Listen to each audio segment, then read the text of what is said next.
All right, scrimmage one. It was good to get the guys out there, see them compete. It was the first time that we've been live this spring, tackling to the ground.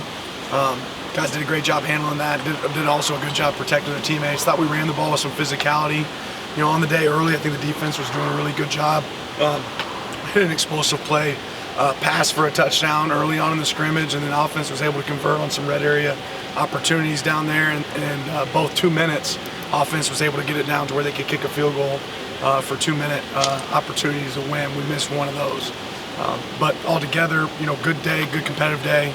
Won't be able to answer a ton of questions on performances until I go back and watch the film, but just good to see our guys get out there, compete, play physical. Talk about operating clean between their offensive line. Penalties, holds, snaps, that many new guys. How did the offensive line look for a clean operation? Yeah, we didn't have a lot of penalties up front. I think we had a false start early, and then our snaps were much better today than they had been. Have some different pieces and parts rotating, but overall I thought they operated well. Still got to work to push the tempo and be able to go as fast as we want to go at times. Just being back in Austin, we heard Quinn shout. What was it like with fans in there? What was the energy like for you guys? Yeah, it's just fun to practice where you play, right? And just create as much of a game environment as possible for our guys. It's one of the best, stadiums and venues in the nation. Anytime we get to go in there and compete, it's fun for us. When you do watch the film, and what are you evaluating for? What are the things that you're hoping to see pop up? Yeah, you got to figure out, okay, who are the guys that we got to make sure we get on the field and get involved? Who are the guys that are close that we can get them there if we coach the technique properly? And then where's the want-to? What's that look like? Where are the team players? What kind of body language the guys play with when things go well, when things don't go well? Right? A lot of opportunities, a lot of things to coach, and then schematically, what do we need to change to make sure that we're prepared for certain situations? In general, how has place kicking been this spring? I think you mentioned Grant was out for a bit, but Camden, how's everybody looked up? Yeah, Cam's been really consistent and done a good job. Grant's been limited a little bit with some hamstring stuff, but I thought Cam did a good job today. Considering you see those guys get back, Andrew's been nursing a little bit of a knee injury as well. Same with those punters. How is Lucan kind of settling in? Yeah, I think we're looking for more consistency. Those guys are performing, and we hit some great kicks at times. We just got to be continuing to create consistency. Ross and Luke have been great competition for each other from that standpoint. Any live returns today? Alive to a whistle, and we stopped after contact. In a scrimmage-like setting, how nice is it to have a guy like Ty Thompson that's been here for so long, been here for 3 years now? Yeah, it's great. Ty did an awesome job on a hole shot today. Turned it into a big play, touchdown opportunity. So it's good to see him out there operating and executing at a high level.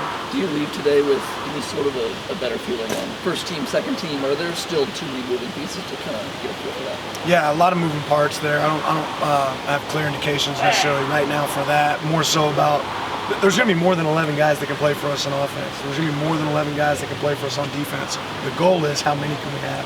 Right? As many as we can. That's how many we want to be able to use. What do you feel like Harper and JPJ have done, trying to get in at center, working in there, replacing Forsyth? Just how much Forsyth meant to your front?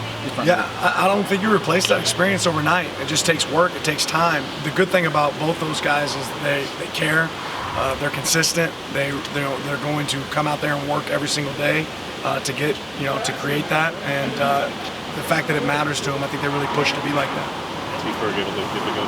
No, he's going to be down for a while. For us, we're just going to be precautionary there with him and hold him out for the rest of the spring. So for a position that's kind of thin to begin with, just how do you feel about the depth situation for now? All right, there's some young guys getting opportunities, Kenny in particular, but also with the portal now open, how your outlook at the position when, case in point, somebody goes down, you're down to 2 guys quickly.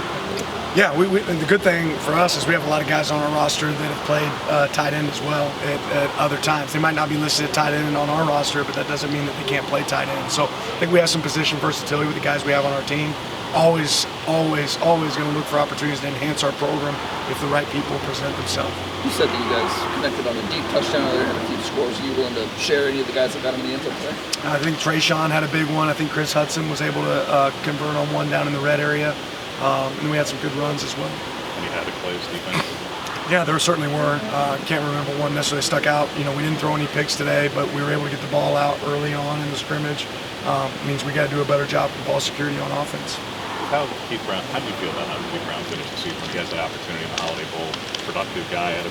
On paper, it looked like a pretty good game, but how do you feel about how he flows and how he's carried over the spring? Yeah, Keith can play football. He can tackle, he can run, he can hit. I think for him. He knows he wants to develop some consistency there and continue to be, a signal caller. But Keith finished well, obviously, there at the end of the season, and I have high expectations for him moving forward. I know you still need to watch film and everything, but what are your instant kind of impressions of Austin Novosad first time playing in Austin?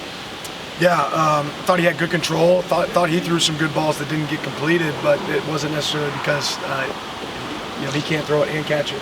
Right, so we got to do a better job catching the ball. But Austin operated well today. I think he handled things well. How is the freshman running backs, Dante and Jaden? How have they kind of just looked through spring ball going into today as well? Yeah, today's fun for me because we're not thud tempo, it's to the ground. So sometimes things that people think are tackles in practice, you really find out today. Dante had some really tough runs, ran really well. Jaden's been really cerebral as far as picking up what we're doing offensively and able to do multiple things. I think he had a couple errors today that he wants to be ahead of, but those are two really good young backs. I'm glad they're on our roster. Mace also plays so strong for you. He's always been a consistent low gear guy. How do you get that greater consistent performance in the high gear spots? Talking about who? Mace. What do you mean? How do you get more away from the back, CFL, sacks, those opportunities compared to run stopping, which is always going to show up so pretty good. Create them in practice as much as you can. Create pass rush opportunities that he can take advantage of. The legislation that passed on unlimited official visits was done about like a year ago, but now that it's happening, initial thoughts about the plans will be to utilize that and how important game days are always important, how much more they become with that many more visitors a week. Yeah, the thing that I don't think's changed is how many visits we actually have, right? So if that doesn't change, I think you can still, it's great to be able to get guys on campus, but if you're one of 10 visits, what's the likelihood of you getting them is 10%. We can't bat at 10% when we bring people on an official visit. So if we're still going to be limited in the number of official visits we can actually have on campus, right, I don't think that necessarily means that we change it. We do a good job of using the ones we have, but I'm not interested in practicing recruiting. So bringing people because they want to come out here, we bring people that are interested in being Ducks. With the portal open today, Dan, for the next couple of weeks, in terms of the opening part, how much of the next couple of weeks for planning is retention, but also you have opportunity the next couple of Saturdays too, and midweek for that matter, to bring guys who are dumping in the portal here to visit to see practice, which half the country doesn't have after today. Yeah, I don't know how many people we'll bring really while we're wrapping up spring ball. Our focus is going to be to develop the team that we have here, but we're certainly going to have our eyes open. If the right opportunity presents itself, we could trip somebody, but I don't know that will necessarily happen. I can't speak on that until we see something that fits us. You guys announced Marcus and Javon as guest coaches. What are you hoping your guys get out of that experience? Why are those guys good ambassadors? They're good ambassadors because they're obviously phenomenal players, but also phenomenal people, right? And anytime you have guys that were just tremendous Ducks that care so much about our program and make an effort to give back, it's always great to recreate that. That's special for our players, but it's just as special for our fans. They're loved and adored by every Duck out there, so love having them back for us. Still a lot of tape to watch, but as far as communication in the secondary, there's a lot of new pieces, a lot of moving pieces, and like how just them perform. I thought that was pretty good today. I thought that was pretty consistent. Again, have to go watch the tape and see it. Again, there was a big play touchdown. Don't want to do that, but they did do a good job of being up on guys and prevent some explosive plays. But yeah, the communication was good. Thanks, everyone. Appreciate it. Thanks, Coach.